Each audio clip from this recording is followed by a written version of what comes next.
nothing to find myself to get me out of this, yes, living hell. Yes, I got back up, come on, when I fell and said the truth of what I had to tell. A new man with discipline when the culture had witnessed my sin. I felt that I had to shine within, showed the world that I was ready to begin, almost about to be given in until hip-hop gave me a new beginner. So I dropped down rhymes, needed material, started writing songs, and I hit the studio. Shalom City was so surreal, felt like a proposition knowing what they feel. Over a 2-year period I made Ride or Die. When it came out, thought the gangsta style was my life. Now looking back, I'm ashamed, should've thunk twice. Just want to live like the artist in my mind. Guess it made me walk more around like a joke, even when I got that fake respect, that lie killed me, and I lost it, man.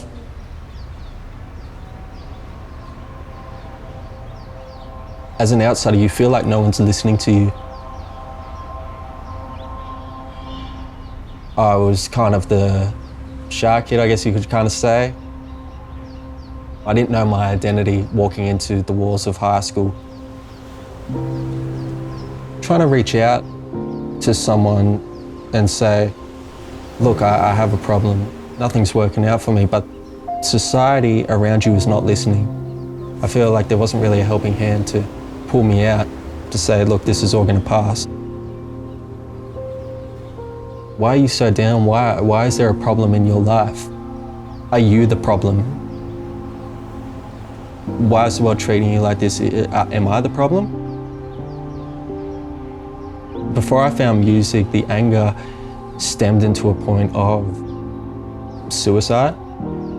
We had like a pool, tried a few times, drowning. We got a cliff over there, Captain Cook's Lookout, went up there. I just thought, why don't I just switch myself off?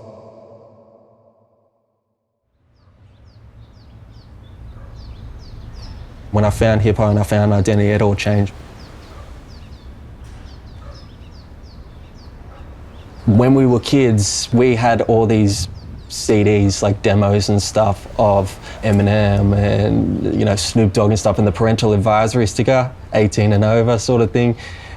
If my parents, you know, found out as kids listening to that, I swear to God, man, you know, it's just like, because, you know, at that age, you can't listen to that stuff. Learning about the culture and just step by step where it came and where it's developed today, it sort of had this cultural aspect I wanted to be a part of. Every day you feel like I was learning. You made me feel like my future was burning. But I'm here right now, yeah, I'm learning. The anger in their lyrics were a sort of a message to fight back and make something of myself. That's where the platform came. I don't want to be that shy kid, I don't want to be that depressed kid anymore. I had no image. You had people that did sports, you had people that did drama, you had this and that. It's like, where's my thing? And then when hip hop came in, it's like, this is where I can create something of myself. It gave me this sort of shell, this blanket in a way of, I'm starting to walk like them.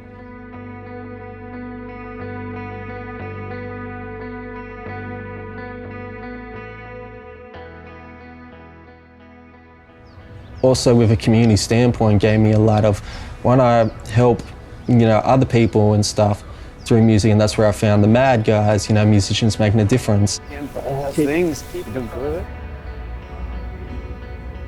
Muggs had a story, and he had a voice, and he wanted to be heard, and he wanted to share that. The first solo song that I heard Muggs do was "You Don't Understand Me."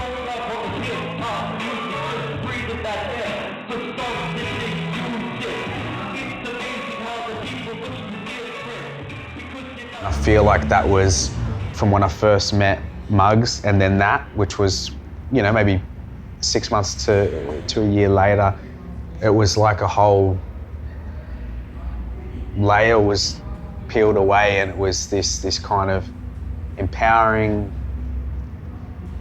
weight off shoulders lifting kind of situation to just go, I'm telling my story through something I love to do. There's something very empowering about when you kind of put that hat on and you're in artist mode and you're that person, you know, where you're saying what you want to see your goal setting, your you know, picturing where you want to see yourself. You're almost rewriting your future. At its essence, it is self-expression, and I think when people are able to express themselves, they feel heard, and that's what we all want. We all want to have a voice. When I first started off, I wanted that level, like that riches and that, you know, that fame kind of thing, like any kid, you know, that gets in the industry does.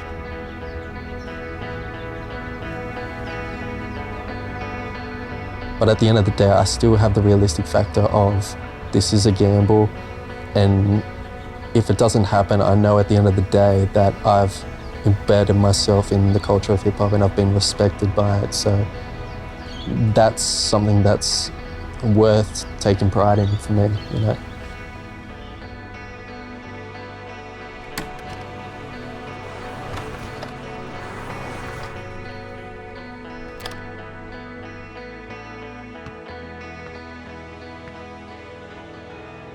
Hip-hop carved me into what I am from 15 to 27, man, and onwards, man.